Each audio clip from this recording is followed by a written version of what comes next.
क्या हाल हैं आप सबके? We are almost into 2024. I hope कि आपका 2023 बहुत अच्छा गुजरा और you have some exciting plans for 2024, right? Canada की हाउसिंग मार्केट 2024 में कैसी होने वाली है, राइट?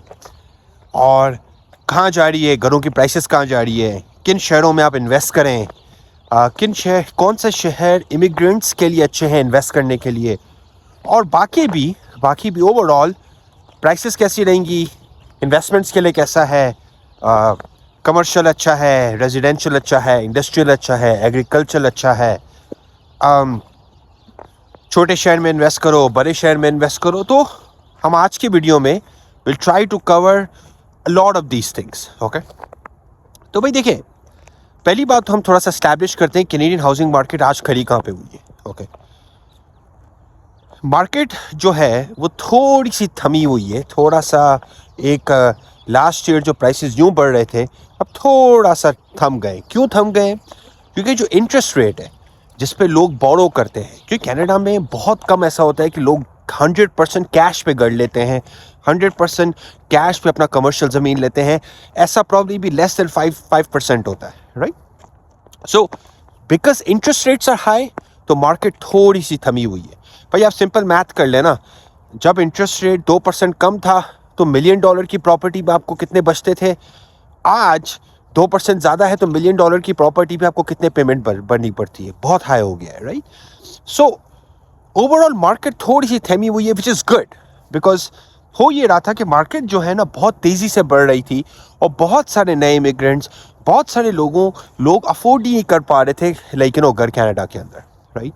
सो एक तो ये चीज़ है कि कम मार्केट थमी हुई है, बट ओवरऑल मार्केट की हेल्थ कैसी है, राइट? देखें, कनाडा जो है ना एक ग्रोइंग पॉपुलेशन है, एक ग्रोइंग कंट्री है, इकोनॉमिकली भी ग्रो कर रहा है, लोगों के लिहाज से भी ग्रो कर रहा है, पॉपुलेशन इंक्रीज हो रही है, इमिग्रेंट्स भी आ रहे हैं, खुद की भी पॉपुलेशन इंक्रीज हो रही है। तो ओवरऑल कनाडा के अंदर जो डिमांड जो है ना वो तो कहीं नहीं जाने वाली। मतलब कि अगर आप बोलें कि भाई डिमांड अगर ड्रास्टिकली चेंज हो जाएगी तो वो नहीं होगी demand change.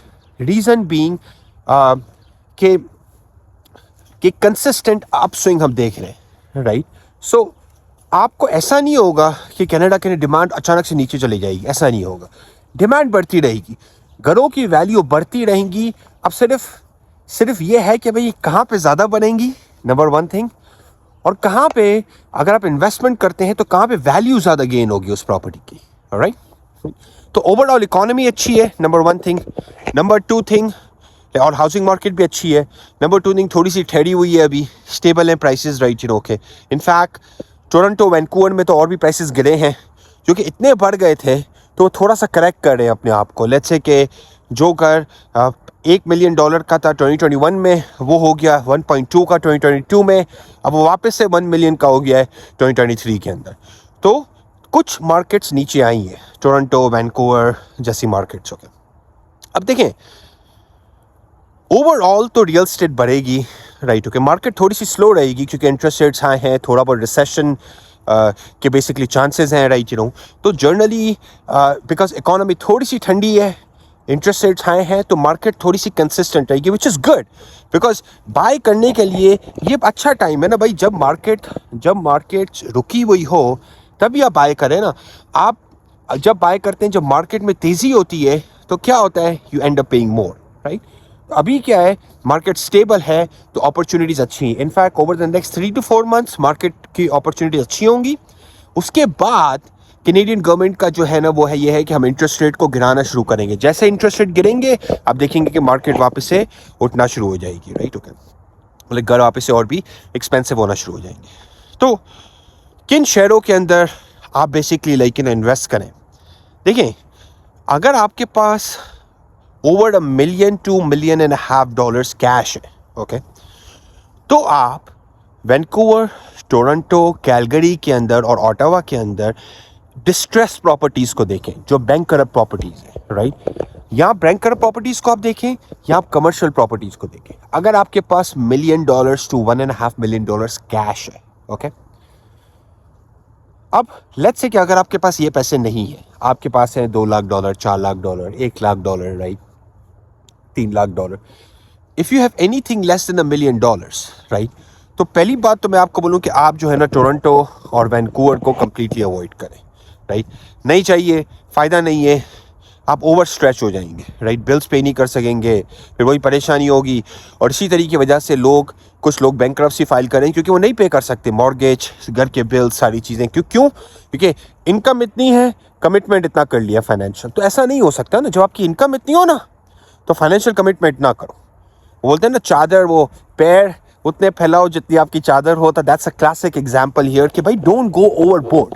When you go overboard, right, that's where problem starts happening, right.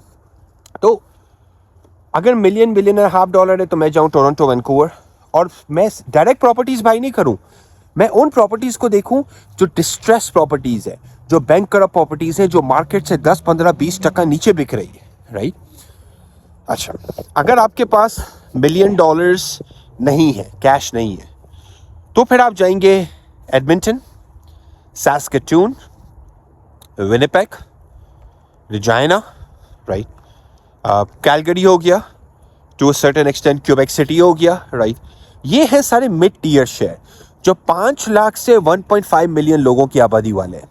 इनमें अभी तक वो टोरंटो, वैंकूवर वाली मारामारी नहीं है अभी तक, ओके। तो अच्छी अपॉर्चुनिटी है एडमिंटन में, जिस तरह कंसिस्टेंटली रेट्स बढ़ रहे हैं, राइट, ओके। मैं आपको एक सिंपल एग्जांपल दूं कि ये वाले जो घर है ना, ये आप देख सकते हैं, इसको हम बोलते हैं बैक गैराज, ओके। तो बैक गैराज जो होता है वो थोड़ा सा सस्ता होता है फ्रंट गैराज के। अब अगर मैं इस साइड पे आ जाऊं, ये प्रॉपर्टी है, इस वाली प्रॉपर्टी का जो है ना गैराज फ्रंट में है, देखिए पीछे गैराज नहीं है, पीछे इसका ना लॉट है, राइट। तो सिंगल फैमिली के अंदर लेट्स से कि अगर फ्रंट गैराज वाली प्रॉपर्टी आपको अच्छी प्रॉपर्टी $500,000 की मिल जाएगी, और ये बैक गैराज वाली प्रॉपर्टी आपको अच्छी प्रॉपर्टी $4 लाख की मिल जाएगी, राइट। तो $4 लाख का बैक गैराज वाला घर, सिंगल फैमिली मतलब कि बंगलो स्टाइल, और फ्रंट अटैच गैराज वाला घर आपको मिल जाएगा $5 लाख का, right.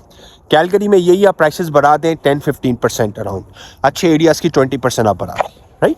So Edmonton, Calgary, Saskatoon, Regina, Winnipeg, Quebec city, ये सारे अफोर्डेबल शहर हैं। इससे भी अगर आप एक लेवल नीचे आ जाते हैं, रेड डियर हो गया, जिस तरह है ना, रेड डियर हो गया, और बहुत सारे छोटे छोटे शहर हैं, जिसका एक मैं आपको एग्जांपल दूं कि जो है ना ब्रैंडन, मैनिटोबा है, वो भी एक छोटा शहर है, वो भी काफ़ी अफोर्डेबल है। तो ऐसे भी शहर हैं जो 1.5 लाख से 5 लाख लोगों तक की जो है ना शहर है, मतलब लोगों के शहर है, आबादी का शहर है।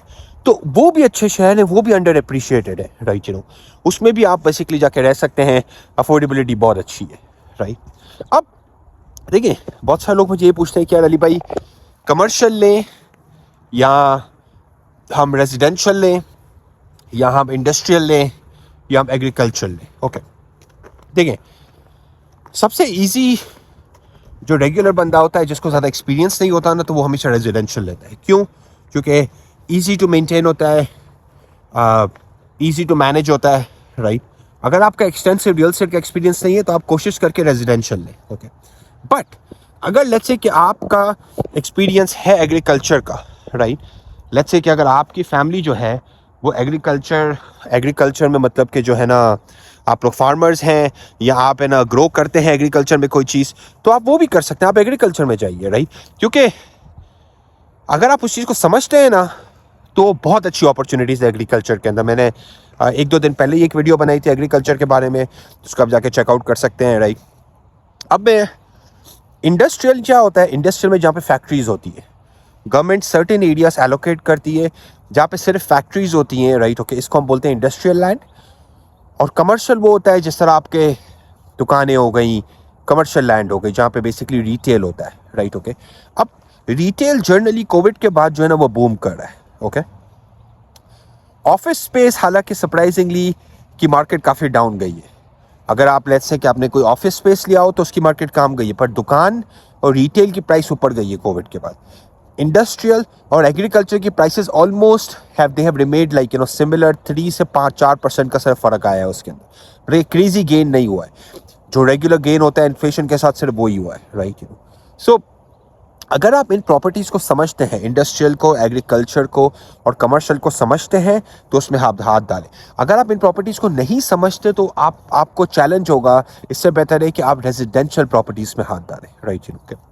अब अगर मैं आपकी जगह हूं तो मैं कोशिश करके रूरल एरियाज के अपॉर्चुनिटीज ढूंढूं।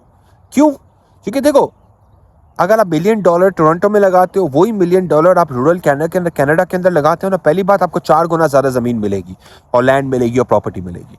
4 गुना ज़्यादा नहीं तो 2 से 3 गुना ज़्यादा तो आपको मिल ही जाएगी, राइट। पर उससे एक बहुत अच्छी बात जो मुझे लगती है रूरल की, ये लगती है कि भाई उधर कॉम्पिटिशन बहुत कम है, right. You can be a big fish in a small pond, right. So जहाँ पे टोरंटो में मारामारी है, जहाँ वैंकूवर में मारामारी है, राइट, हर कोई एक एसी घर के पीछे 10-10 ऑफरें आ रही हैं, भाई वहाँ पे जाओ जहाँ पे बेचारा जो है ना सेलर ऑफरों के लिए ना वेट कर रहा है, राइट। क्यों? ये वो अंडर अप्रिशिएटेड है, राइट।